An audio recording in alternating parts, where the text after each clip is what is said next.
Hello and welcome to our first ever Open Chair podcast. I'm delighted to be joined today on our first ever episode with Craig from UCAN Indoor Golf.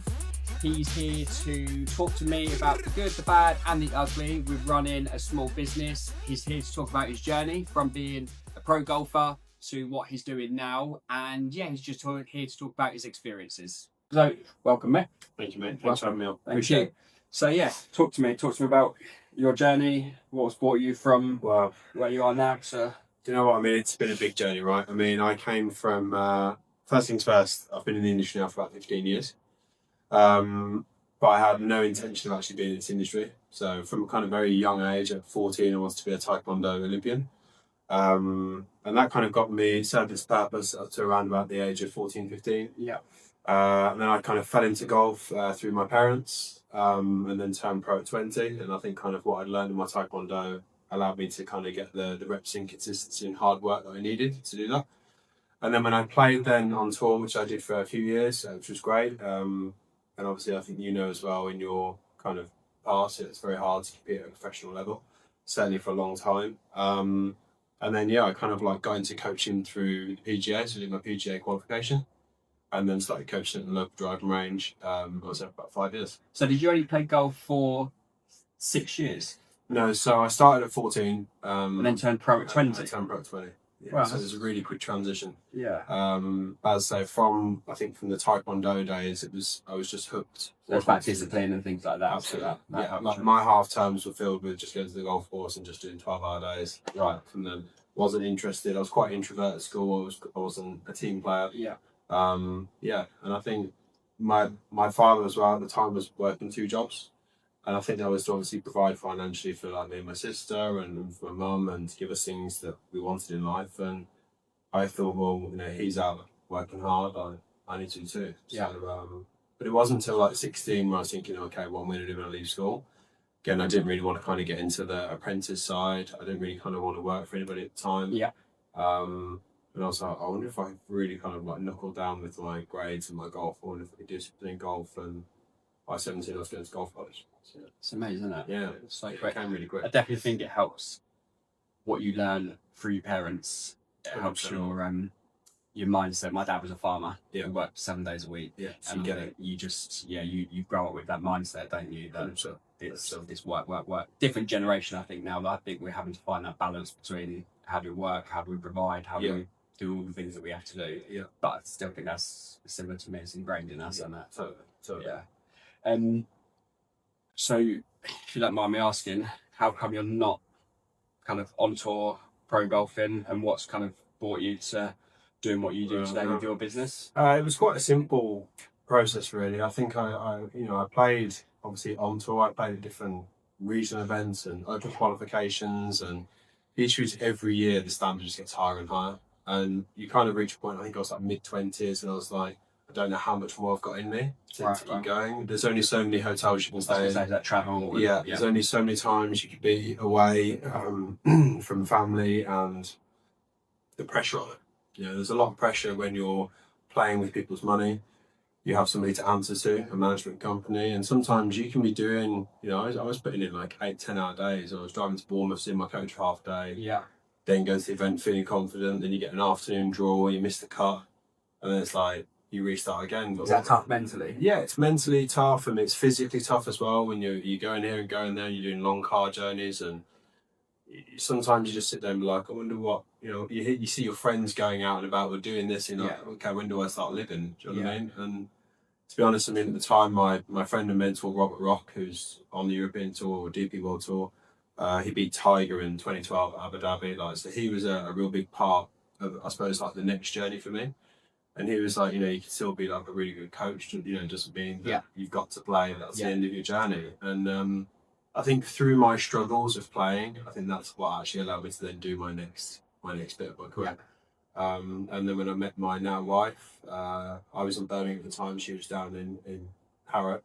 So I was driving backwards and forwards, and a job came up at Finch Golf Club as an assistant pro. And I thought, it's now or never. I knew I could play. I could still play professionally, but I was still studying alongside that. Yeah. And it was a 3-year degree, and after a year, unfortunately, I kind of it didn't really work at Finchley at that time. I wanted different things, and so I moved back to Birmingham, worked with Rob, and then went with Rob here, there, and everywhere.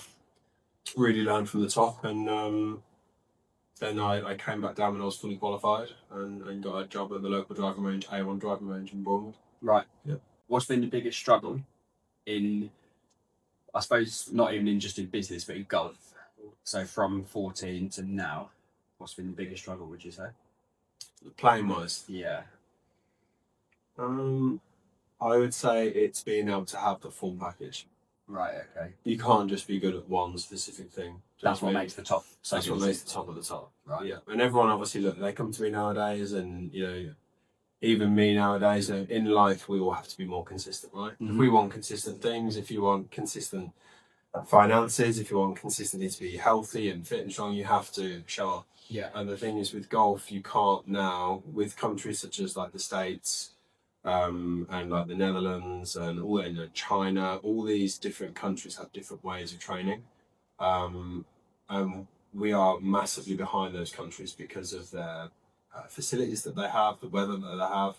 So here you've got to be able to be physically strong. You need to hit the ball a long, long way now to compete. That's kind of like a non-negotiable. You've got to be hitting over 300. And you've got to be hitting it pretty straight. Yeah. You've got to be a good putter. You've got to be, good iron player. You've got to be good mentally, and still though, you have amazing players like Cameron Chant that have played on the PGA Tour for years, and he's got like the whole thing, the swing, the strike, everything, but he doesn't know how to win. Yes. And that's the second part. Like, you could have the whole game, but Yeah. if you don't know how to win, or you freeze under that pressure, Yeah. or you just don't get across the line maybe once, Yeah. you might never do it. Yeah.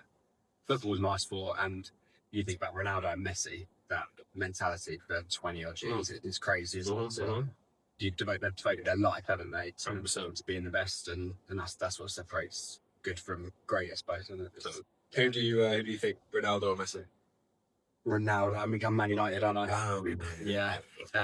Messi technically, but Ronaldo mentality. Mm-hmm. So I'm sort of all about mentality. Yeah. So For his age, he's unbelievable. Yeah. Like his physique and just everything. Yeah.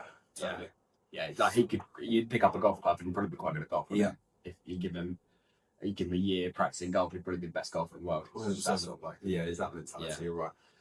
but But I mean, footballers do make really good golfers. Yeah. Because they've got time. yeah, And they're physically strong. Yeah. They eat well. They look after themselves. and if they're mentally winners they're as there. well. That's it. They're all hungry. You know Yeah. what I mean? So, yeah, it's an You've interesting. coached golf and football, haven't you? I have. Yeah, I've coached Callum Chambers and a few others. Some that probably wouldn't want to be named, so I won't. But yeah, Callum Chambers is a really. I would actually say Callum is probably one of the most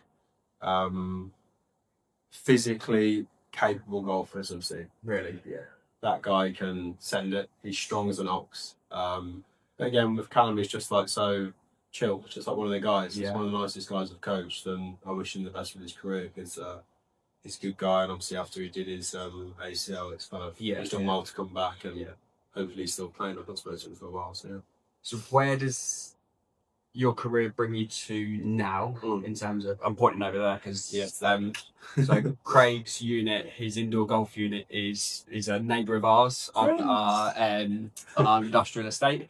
So that's why I'm pointing in that direction. So where does that bring you to now and opening indoor? Yeah. Did you see a gap in the market, or just something you've always? Do you know what I mean? It's always something I wanted to do. I always wanted to have my own facility. As I said, when I was at the A1 driving range, I was there for like 5 years, and that was just kind of, like thrown in the sticks. It's like, there's your iPad, there's your coat, right, go and speak to people. And it's kind of so different because I'd always been under someone. I was an employee, and all of a sudden I was self-employed, didn't really know what I was doing. Yeah. Fresh out of the blocks of uni, let's say. And then you got to go and make a business. Yeah. And you're paying rent and doing this. It's quite scary. And no one teaches you that, do they? No. Either. And do you know what? I think that's in a way it's a good thing. Yeah. I think sometimes nowadays, I think people are given too much too soon. Yeah. I think it was actually quite good for my boss at the time, Grant, and again, I owe a lot to him as well, the director. He was like, there's the range, go and learn to speak, get in people's faces, get in their range, have open conversations, and you learn that way. You've got to get it wrong probably 100 to get it right. People want instant results as well, don't they? and they expect things to be done within 6 months, and from starting out to being a business owner or a 100%. boss, director, whatever you want to call it. Yeah. But actually it takes years and years and years. We're both about the same stage into our careers, Yeah. like 15, 16 years. Just out of pure coincidence, we both are. And I think it's only now that I'm starting to feel comfortable with where I'm at in my career. Yeah. And I thought I cracked it 12, 13 years ago. Mm-hmm. And it's only now that I'm starting to think, actually, this is where I want to be. This is what sort of family life I want. This is what finances I want, all those sorts of things. Yeah. Totally 16 years down the line. And even then, I'm still nowhere near where I really want to be. Mm-hmm. But do you know what I mean? It's time. You can't substitute time, can you? Time is the only thing that time and experience, and you can't buy that. You can't do it. Not at all. Not at all. And you've got to get it wrong to get Yeah. it right. And I used to laugh and just be like, it's like a 10-year plan. What's your 5-year plan? It's like a golf coach. I'm like, can't make smart goals for like 10 years time. Yeah. And now I actually really understand. Like, although I'm now nearly turning 36 in a few months, I kind of like, where do I want to be by 40? Yeah. Where do I actually want to be by 46? Yeah. How does that now look? Do you know what I mean? Yeah. But yeah, but how I ended up at then UCAN Indoor was I was there for 5 years. I then got another opportunity to go back to Finchley as the head professional this time, because again, like in the industry, as I'm sure you know, you kind of know everyone in the industry. Mm-hmm. Everyone knows everyone who knows everyone, and the position came back up to head pro, and I kind of thought, do you know what? I've got a bit of a point to prove now. I'm not going to go back as an assistant and get shoved over like I used to and get talked to like trash. I'm going to go there with a bit about myself and say, look, I've been away and here I am. Do you know what I mean? And within a few years, I completely changed the team, got a full team in, took over all of the pro shop as well, built myself an own academy there, both junior and adults. And then it kind of just snowballed. Do you know what I mean? All of a sudden then I had 2 assistants under myself, and I always wanted to kind of give to them like how they should be treated and how they should learn, and not how I was. But still, in the back of my mind, it was still, I've got unfinished business somewhere. And if I'm really honest, well, you'll probably get this. I always will probably feel mentally like I failed.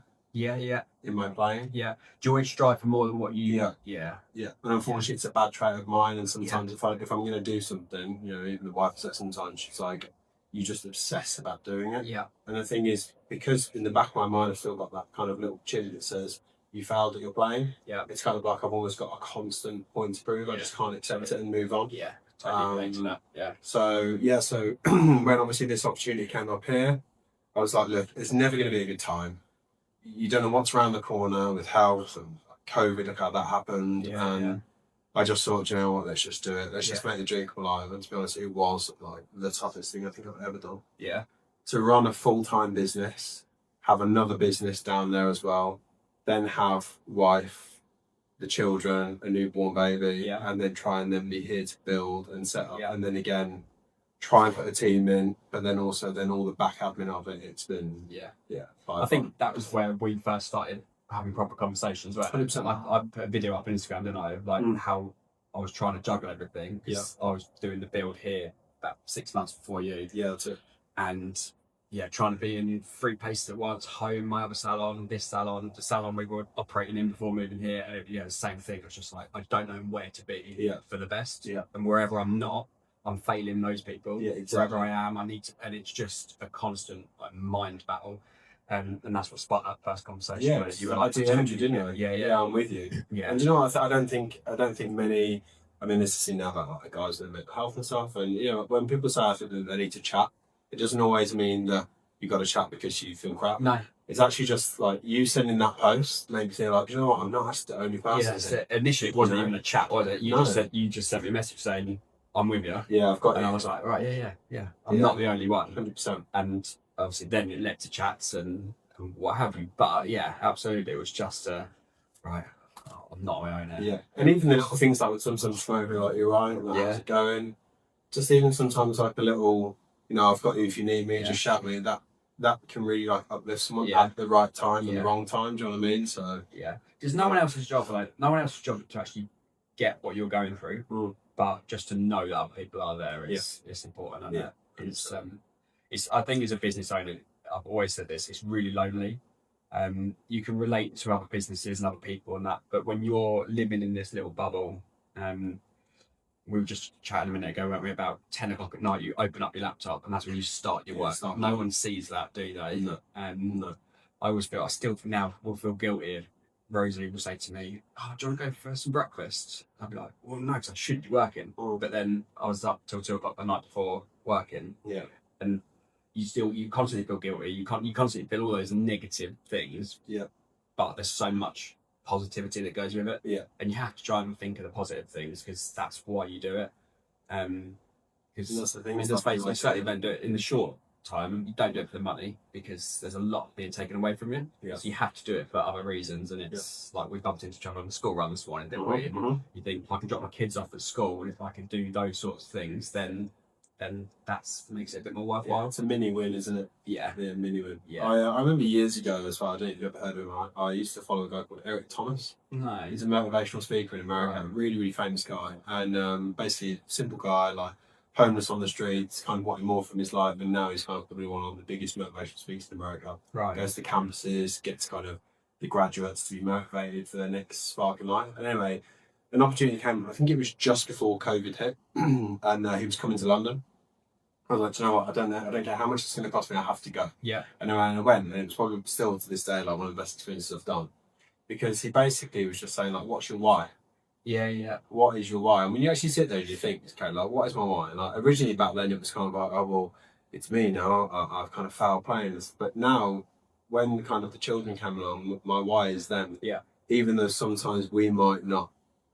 From an outside view, it might not look it like to our whys. They're kind of like, oh God, sometimes he's off. you wouldn't think you wouldn't think when you're why, but actually everything we strive for is for them and for our family. And I suppose a little bit of self pride. It's nice to know that you're kind of like the go-to coach or the go-to barber. Do you know what I mean? It's I think watching him and learning from him was a big change for me. Have you heard of? There's an English Simon Squibb, his name is. And his is What's Your Dream? Oh, he goes around with people, right? Yeah. So, brilliant. Yeah, I've seen it. I read his book recently. That was really good.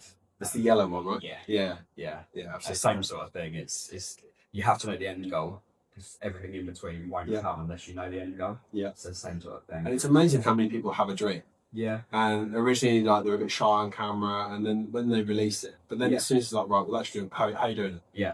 And all of a sudden, you can kind of almost see their brains ticking. Yeah. Do you know what I mean? It goes back and they've done it, don't it? 100%. I mean, it helps with his cash injection. Yeah, but totally, it's totally. But sometimes it's just some like a little flame that needs to be ignited. Like, so I probably could do that. Actually, right, if I reach out to the right person, he might know someone and And even with that place over there, I mean, I must say, yes, I did a lot with myself, but if I hadn't have just asked for help in certain areas or asked for a favour from certain people, do you know what I mean? Like, even with you, like, oh, who did you use for this and that? Yeah.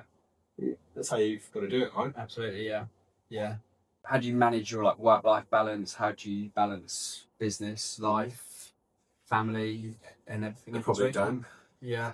Just stumble your way through. It's no, I'd love to say that like I try and allocate time or set days, Sundays, etc. But obviously with my new facility as well, trying to, and we spoke about this previously, like trying to put the right person into your business. Yeah. When you've got such a set way that you want it done or how you vision it to be and a standard that you want to uphold, it's really hard for them to find someone that then is like a mini you. Yeah.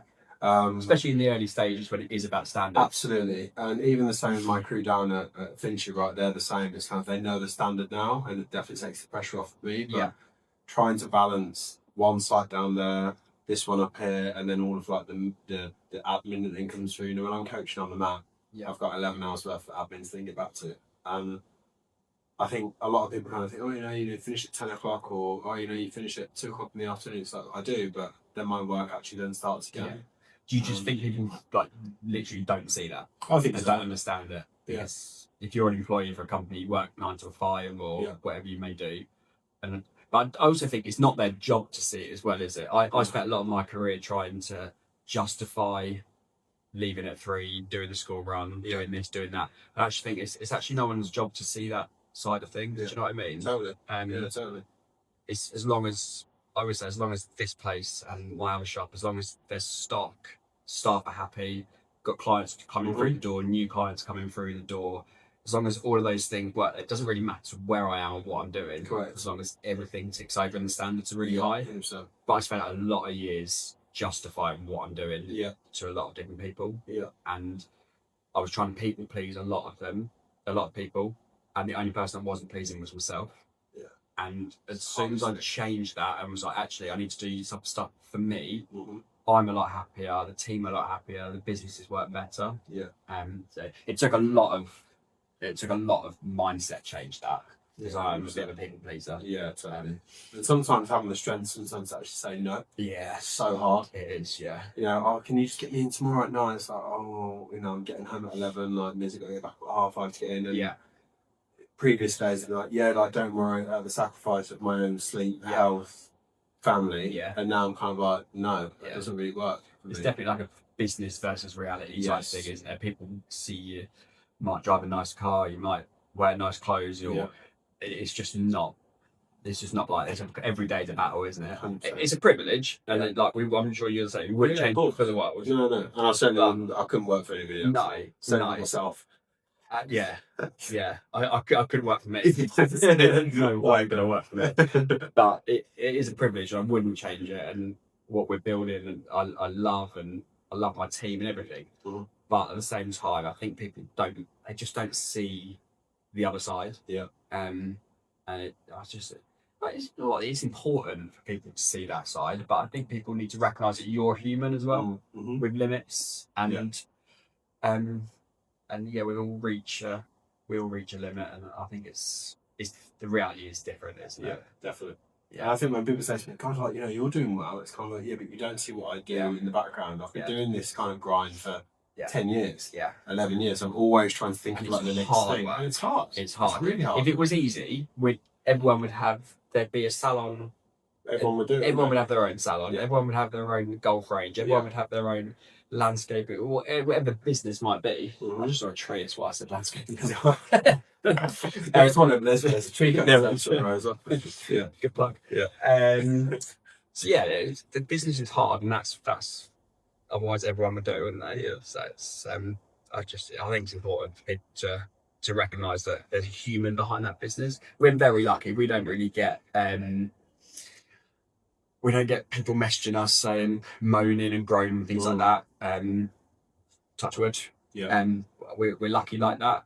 But I've heard it from other salons. Obviously, we have had that in the past. If you line have said we haven't. Mm-hmm. But I speak to a lot of other salon owners because I like to network with them.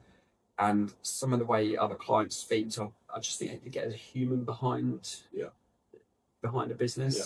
Someone who literally lives and breathes a service or a product. And I think it's easy for people to forget that we are human. Yeah. You know what I'm saying? And also the other person is human as well. Like, I've had it on the map before where people will stand in front of me and they almost look at me like, oh God, like this kid's like too young to like help me with my game. And it's kind of like I've probably got more experience than the average Joe. You know what I mean? Yeah. But also where I'm a little bit different and my crew's a bit different is the fact of sometimes like, I've given a golf lesson for an hour and I've had the person on the mat in tears for 50 minutes. And they just want to use that hour as a break away from their life. Yeah.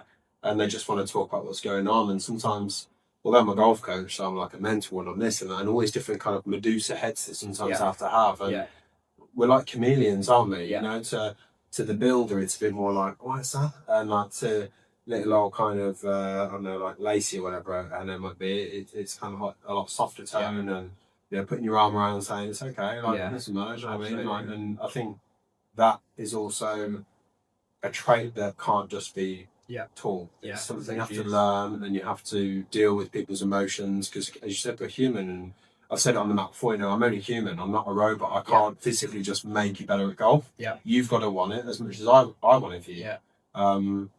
But you know, like, obviously it's our job, it's your job to get it how that client wants their self to look. And it's my job to get their golf to where they want to be, but we're only a percentage of that process. Do you know what I mean? That's so true. And I think sometimes they're quick to forget that, or maybe we're quick. We're quick to either judge that person. I think sometimes you just live in this like tunnel, don't you? As well, and it's hard to see outside of that.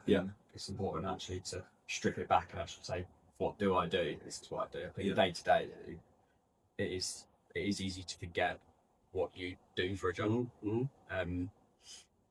our jobs.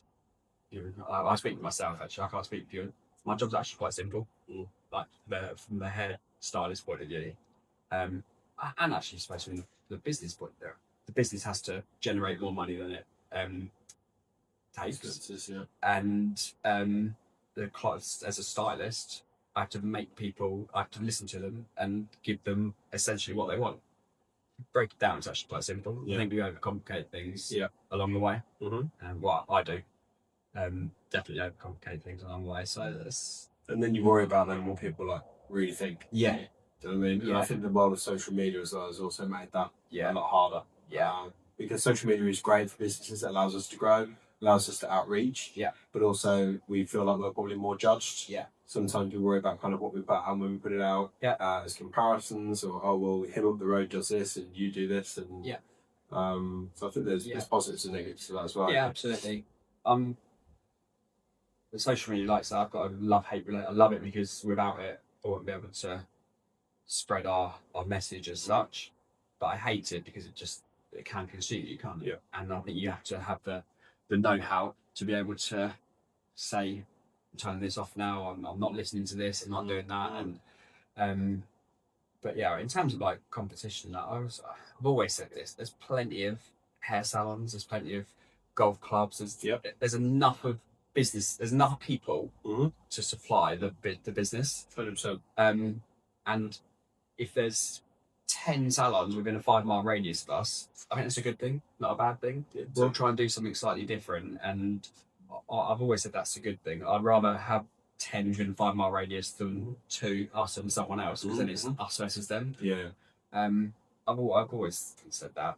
And what do you feel separates you from your competition in general? I would say the fact that, I mean, I speak for me and our staff, but I'm going to just say this for myself, is that I literally live and breathe our business. Yeah.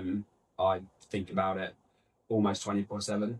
So if there's anything that's not quite right, it gets worked on, fixed, and we're constantly like year on year improving. Not that it's all about what goes in the till, but for the last 11 years we've made more money, 11 years in a row. That's really good. We've increased our numbers 11 years in a row in terms of team. So we've opened up 2 new salons. So I think it's just growth and ambition. Yeah. For us, what about you? I mean, I've always tried to say that, and this is again maybe from my introvert soul kind of professional days, I always feel like no one will ever do it how I do it. Yeah.